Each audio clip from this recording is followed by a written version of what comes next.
Welcome to the Free Dive Podcast. On today's episode, we have a very special guest with us. We have Kerry Struble from Birch Blaze Studios. We are so excited to have you here and to have a conversation with you. Thanks for having me. I'm excited to be here. So let's start off by talking about what your business is. Yeah, so my wife and I have a portrait photography business, Birch Blaze Studios, and we specialize in several different types of portraiture, family portraiture. We also do headshots and branding portraiture, so more slanted towards business. We used to photograph a lot more weddings. I take a handful of weddings still that tend to be more local and maybe smaller, and dabble in video a little bit as well lately. So you do it all. Yeah, well, try to. So when you started out, so how many years have you been in business? So going way back in the 2000s, 90s and the 2000s, I was a graphic designer, and in the 2000s, I've always loved photography, photograph the kids and all of that.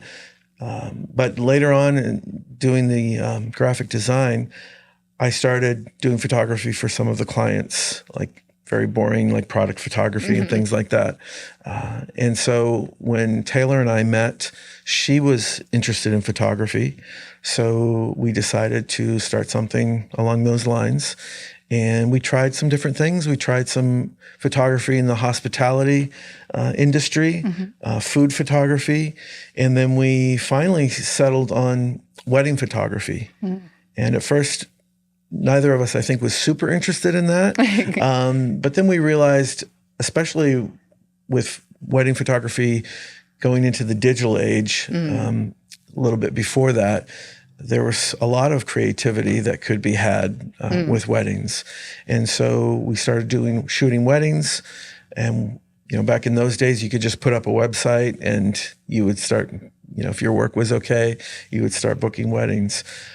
We also did family portraiture at that same time, most of it outdoors. And then I'd say 2 or 3 years ago, we started transitioning from weddings and portraiture to just portraiture. Nice. So you built your own website. So you've been basically handling your own marketing throughout the years too. Yes. As you've gone into different forms of your business as well.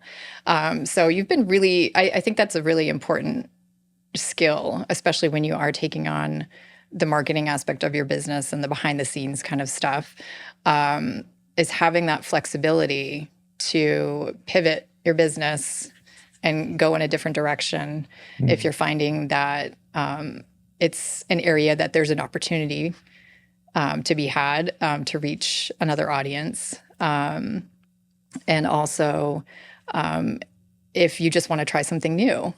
And so that ability to be flexible and to kind of rebrand yourself for a different audience is a really cool skill. Yeah, I mean, I've been fortunate in that I started out with doing graphic design. And, back in the 2000s, there weren't as many resources for, having someone design your logo or, now there's any number of websites that you can go and have. You could get somebody on Fiverr, Right, exactly. So back then I did, all the graphic design work. I still do. But it was nice to be able to have, that made it easier to pivot because you could come up with a new logo and throw up a new website, things like that. So yeah, it's been nice to have that background for sure. Now, have you ever done any, as far as marketing, have you ever done any like print campaigns or any print marketing, or have you found that digital has been the best way to market yourself? So when we started out doing weddings, and you still find wedding publications like regionally based wedding magazines. And so we did some print advertising in the beginning, but we never really found a lot of success in the wedding photography industry using print advertising. these would be the types of publications that would be left with wedding planners and at bridal, wedding dress shops and things like that. And so couples or brides would pick the magazines up and whatnot. So yeah, we never had a lot of success with that. And then I would say that that's been even more so as we've gone along, and print, like magazines and whatnot, is, I think, seen more and more of a decline. Yeah. And so, we did more things like meeting people, like networking, connecting with other businesses in the wedding industry, like wedding planners and floral designers and things like that. Seem to work really well. Yeah, it seems like it would be hard to really encapsulate your work into print.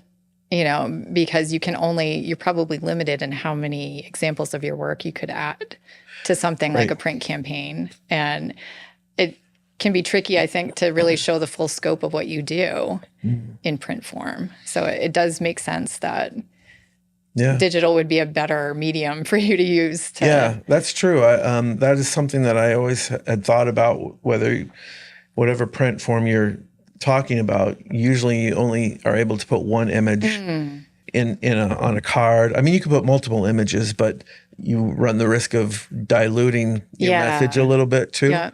But especially in a print magazine or something like that, and you're targeting more of a specific audience, you're limited to one image. And people tend to be very visual. So in other words, they have a hard time imagining something. So, but if they see it, that helps them imagine it. So an example of that would be in New Hampshire and Maine, barn weddings have been very popular. And so starting out shooting weddings, you're probably going to do a lot of barn weddings. But maybe someone in Portsmouth or Boston doesn't want a barn wedding. Right. But they go to your website and all they see is barn weddings. Right. They're going to be like, they're not for me. Yeah, they're not for me. And fortunately, so I don't know if you want to hear the story, but when we first started out, we shot a wedding of Taylor's cousin, and they were doing of all things, a Valentine's Day themed wedding. And how romantic. Everything was red hearts and oh wow. And so it was definitely not our style. Yeah. But it was the only wedding that we had to put anywhere, post anywhere. Yeah. So we put it on our website, and someone who was kind of pulling together a last minute wedding, fortunately, could see through the theme to the quality of our work. Oh, that's and that person, that couple, they were doing a beautiful lake wedding on Lake Winnipesaukee. And totally different vibe. Yeah. So it was awesome. We were so thankful that they could see through what we were posting, that that we would be able to document their day in an artful way. Well, it speaks a lot to your skill. Well, thank you. Thank you. Yeah. So yeah, those are things that you don't always think about. Not everyone is going to have that vision that they can say, oh, well, this is not my style of wedding, but I love the style of photography, and I want them to do it for me. Right. So have you found, besides using a website, are there other platforms that you feel have worked really well to market your business? So we've done a fair amount on Facebook. We've done Facebook ads.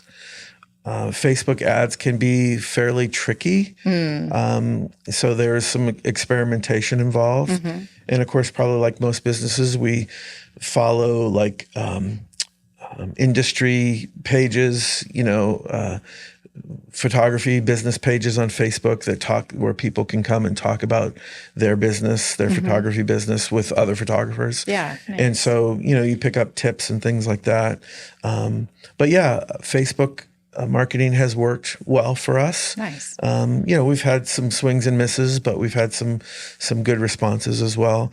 And obviously with Meta, kind of as an umbrella over Facebook and Instagram, when you run a Facebook ad, you have the choice of allowing that campaign to run on Instagram as well. So yeah, we've done, I guess you could say, both of those things. have you ever done like a particular promotion or marketing effort that you feel was particularly successful?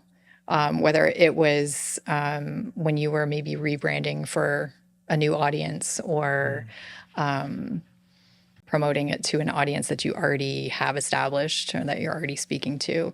Was there anything that was a particularly successful marketing effort? Yeah, so I mean, we've done similar types of promotions that some were successful and some weren't as successful. So I don't always know like what the mystery element was. The secret sauce. I can say that people often, when it comes to portraiture, as opposed to weddings, when someone's getting married, pretty much everyone wants a wedding photographer. And so in those early days of photographing weddings, pretty much you just needed to put up a website and you would start getting, booked. With portraits, they're a little bit different because people tend to feel like they need a reason to have a portrait taken. Yeah. Especially when it comes to studio portraiture, people aren't necessarily thinking, hey, you know what? Let's go down to the studio and get a family studio portrait. It's true. We live in a very beautiful area, so lots of people are coming up for vacation and they want to document those times. But some of the off seasons can be a little bit more challenging for a portrait photographer because not a ton of people want snow pictures. Right. It's funny about that because you can take a picture in the summer and it doesn't scream that it's summer. Yeah. That's not something that's registering with people. Right. But if you're taking a portrait in the wintertime and there's snow all over the ground, that screams it's wintertime. Right. Similar with, autumn with the colors. Yeah. But back to the original topic at hand. So some of the campaigns that we've done have been based on sort of giving people a reason to have a portrait. I love that. So families might think, we want to do a family portrait, and that's really the only reason we would go and have a portrait done. But we have had a lot of wonderful sessions with, for instance, mothers and daughters. And so maybe it's a new mother. It could even be a maternity session, but it could also be a brand new mother, a mother of a toddler. Each age range is a good reason to capture that. Yeah. We all know as parents, we know how fast it goes by. Yes. Right. And so, and we all have cell phones, of course, and we probably have hundreds, if not thousands, of pictures of our family and kids on cell phones. The problem is that oftentimes as a parent, you're the one taking the picture. Oh, you're speaking to my soul, Kerry. And if it's selfies are cool, but it's not quite the same as, because you're worried about, getting in frame and all of that. So there's a lot of good reasons to have portraits done. And, among them, making sure that you're capturing those fleeting moments as your kids are going through different stages. So, and you can't always depend on your spouse. Speaking as a mom, you're like, when you're out doing things as a family and you're like, hey, take a picture of me so people know I was here too. Right. The undocumented, invisible mom. Yeah. And then your spouse will take the picture and it's the most horrible picture of you that you've ever seen. And you're like, wow, yep, we can delete that one. Yeah. So I just love how true it is. Like, it's so important. I think especially for moms. So I can see why that campaign would be so good for you because you're tapping into a market where moms definitely don't get enough pictures with their kids where they actually like themselves in the shot. Right. So I love that you recognized that and you went after it and it was and it worked out. It was great. And I think too, the age old thing of kids responding to people that aren't their parents, maybe a little bit better. Yeah. Like if moms and dads are trying to get the kids together for a photo, forget it. It's a struggle, right? But with Taylor and I, we pride ourselves on being very laid back and easy to work with. We like to have fun. We like to laugh. So it's very important to us to make sure that it's as relaxing as an experience as possible. I mean, picture day probably is stressful for a lot of people, but if you can find a photographer that you feel comfortable with, and kind of puts you at ease, and also has that effect on your kids. Yeah. So, we understand that kids hit a wall. Sometimes they need a few minutes to just shake it out and run around. Yeah. And we're totally cool with that. Yeah. So, and then bringing it back to like the actual campaign, again, we'll do a campaign for mothers and daughters, and people will see a picture on Facebook, and they'll say, "Oh, this is cool. Yeah. I hadn't thought of, that I could do a photo of just my daughter and me, or what have you." So those are the kinds of portrait sessions that people don't necessarily think of, but it kind of gives them a reason, or at least a desire to want to do a portrait. So those kinds of, promotions, while not always completely successful, but they generally have done well. Yeah. And you must have people that come back to you year after year, and you become their go-to photographer. Like if they've got a moment they want to capture, then they come to you. So are referrals, do you find that referrals and repeat customers based on, campaigns that you've run that have been successful, do you find that has been a good source of marketing for you as well? Yeah, definitely. I think back to when we were doing more weddings, and we would photograph a couple. And when you think about being a wedding photographer on someone's wedding day, that's a pretty special thing to be able to do, because someone essentially is welcoming you into their lives for that day. Right at the beginning. Right at the beginning. Yeah. And you are spending more time with them than like their family is, because you're following them around all day, doing their photos. And so, and a lot of times we will have done an engagement session prior to the wedding, and we've met with them either in person or online. So we've developed a rapport with those people, and then on the wedding day, it just that relationships kind of gets cemented even more. Especially at the end of the day after they've had a few drinks, we're like their best friends. But you've made them look good all day. But seriously, so some of those families or couples get married, and then a year or two down the road, we, have kept in touch usually on social media a little bit, and they've had their first child now, and a second child comes along, and then we see their families growing. So we've watched families or couples that we photographed, 10, 12 years ago, and their kids are in Little League now and all these things. So it's always really cool when we get to photograph a family that, we photographed their parents' wedding, and now we're kind of documenting the growth of their family through the years. Cool. So, you get to be a little historian. Yeah. A personal historian for the family. And of course, really cool. It makes us, always a little too aware of how fast time is going by, and we're like, whoa, that was 10 years ago. Oh, it's true. So, but it's cool. That's so cool. Yeah. So do you have any promotions that you're doing right now? So, not specifically. I'm pivoting a little bit in that, getting into some different aspects, more, I guess, niche aspects of portraits. One thing that I've started is sort of a satellite brand for sports photography or sports media. Yep. So I had the idea a couple of years ago, and we have a studio space in Wakefield, New Hampshire. And I wanted to do like very stylized sports portraits, particularly of young people.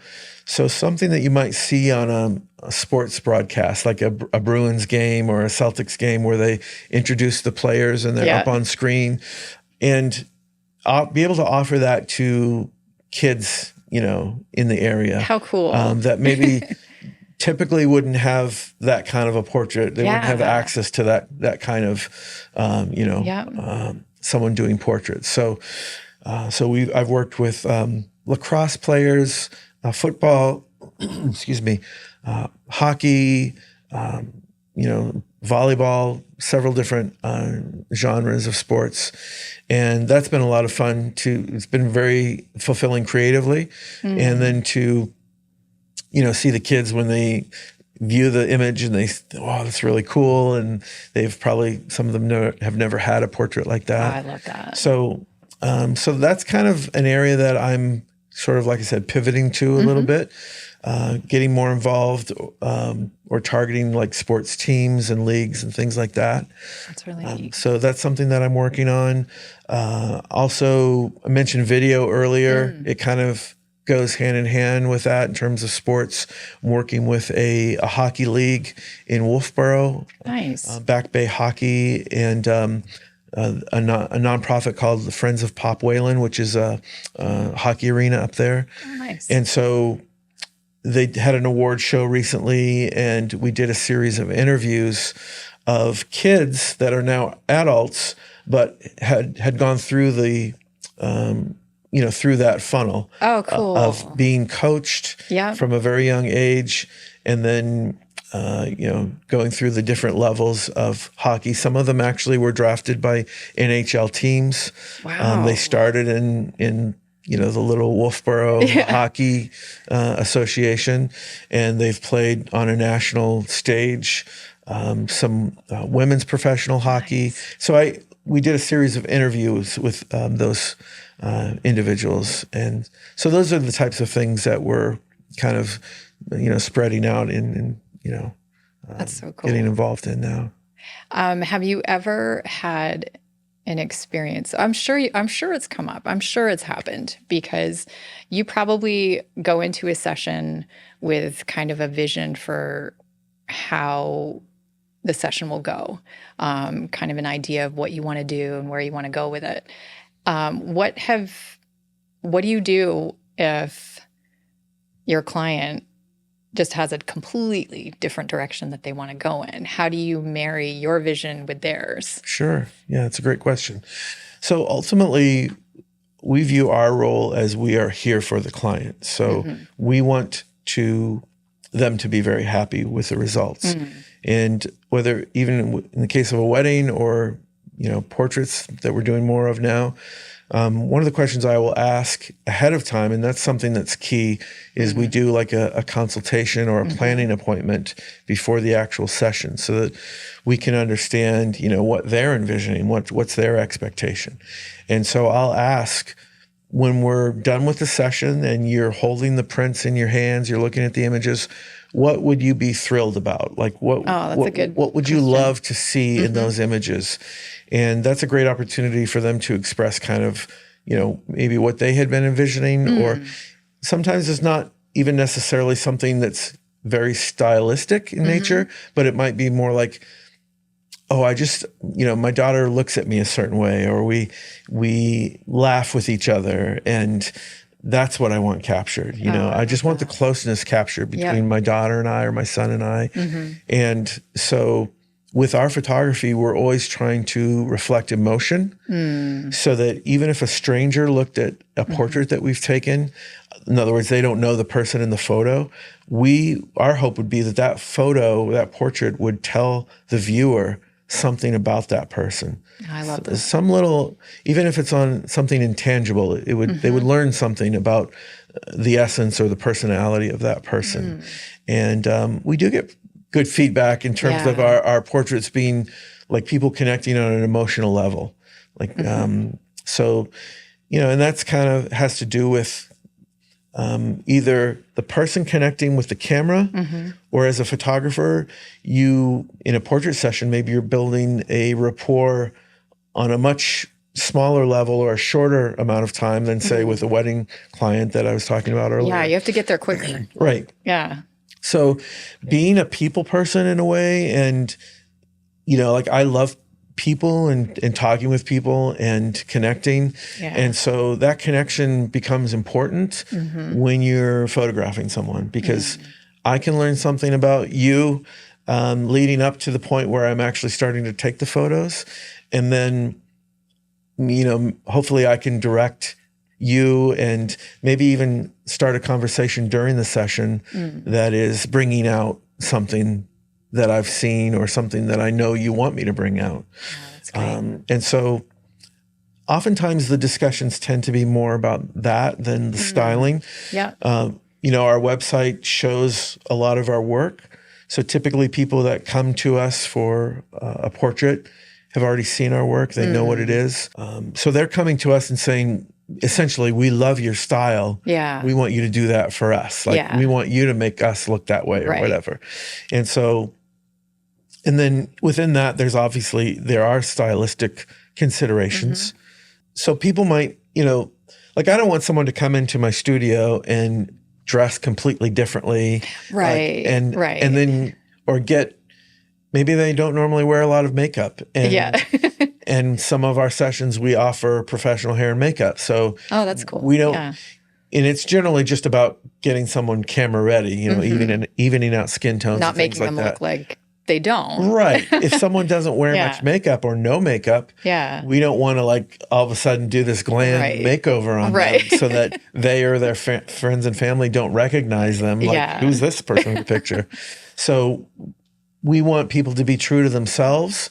We want their wardrobe or outfit, their styling to be representative of who they are. And, maybe they'll kick it up a notch or two style-wise for the portrait. But we can also do, like, someone comes in, we'll do a more glammed up version or a dressier shot. And then we'll do jeans and t-shirt in the same session. That's cool. So just so that they can have a variety and we can cover a lot of ground stylistically. One thing that I love that you do, and you touched on it a little bit earlier, you were talking about your branding photos or portraits that you do.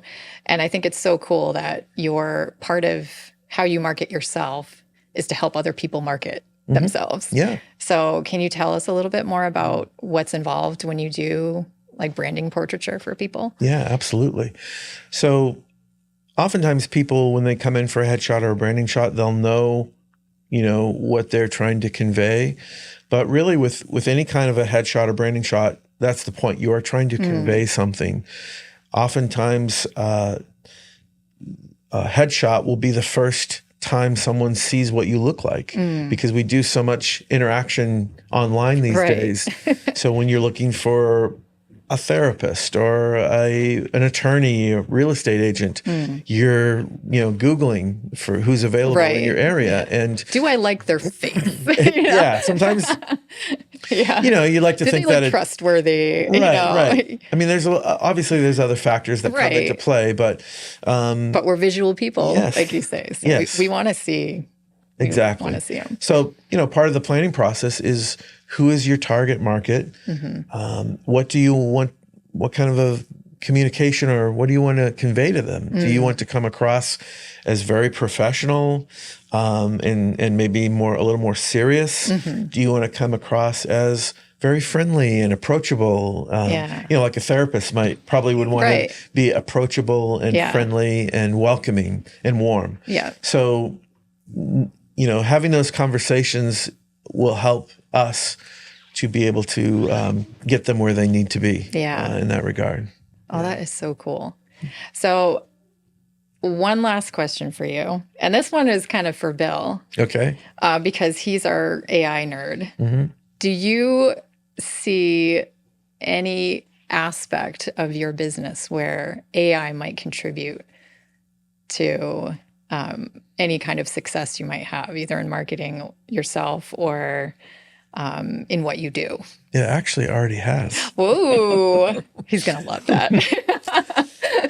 It's a really interesting question, artificial intelligence when it comes to the arts, photography. We've had a lot of discussion about it in the office. Yeah.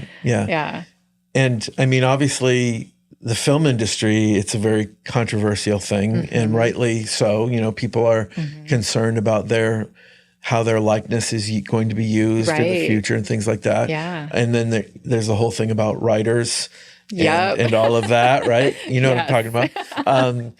So as far as photography goes, I mean, there's some great AI tools that have already been released within Photoshop.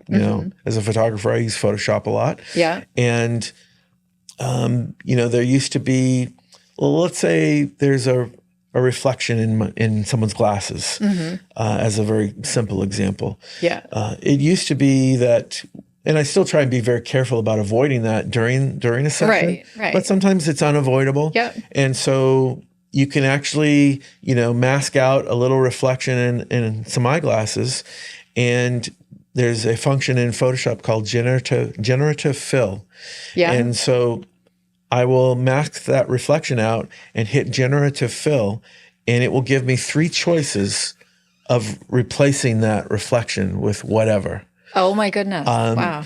And you can even get specific about it. Like you can include prompts, like word prompts and phrases.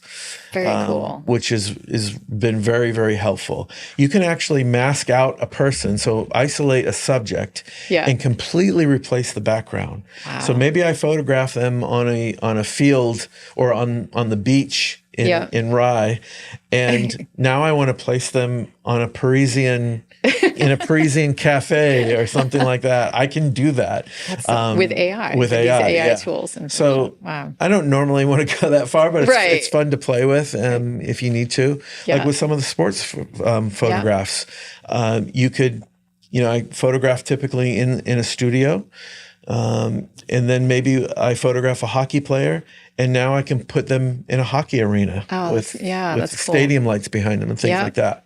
So that's been awesome. Very cool. On the other hand, there are apps where you can have a headshot done using AI. Yeah. And so I've seen a lot of that on LinkedIn, like people talking about it. So that would obviously completely negate what I do. Right. There's some inevitability with any kind of technology, robots, whatever it might be, people get replaced and they get, things like that. As far as like AI headshots, let's say, usually it's, you find a good picture of your face, and which somebody else already had to take. That's true. Even if it's a selfie, someone else had to take it. Right. And then, AI creates this stylized, image from it. I find that a lot of them are a little bit cartoony. Yes. And I've noticed that too. Which can be cool. That could be a cool if effect. If that's your vibe. Yeah. Maybe you're an animator and that's right up your alley. But I think just, hiring a professional photographer. Yeah.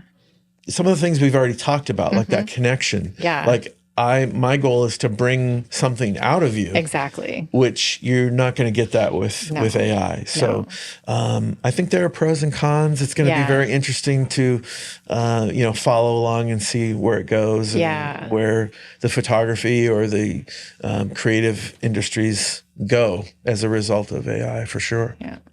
Well, thank you so much for coming here and talking to us about all of this. I love what you do. I love what you guys are putting out there in the world. And it's so everybody, Birch Blaze Studios, Kerry and Taylor Struble, look them up, find them on Instagram, find them on Facebook, and check out their website. Thank you. Yeah. So people can find you, because you do beautiful work. We've had you come in and shoot for us a couple times, and for our website photos, and it's been great. So, well, thanks so much for having me. I really enjoyed it. It's great to hear about how you're marketing yourself and how what you do is a link and a piece of what other people use to market themselves as well. And so I just think it's an interesting perspective, and a great example of how marketing can be successful in ways that people might not think of or I appreciate associate. Thank you. I appreciate you having me, and I love what you guys are doing. And I love the podcast so far, so I'm happy to be a part of it. We'll probably have you back. I have a feeling this won't be the last time you're on. Thank you. Well, and we'll see you guys next time.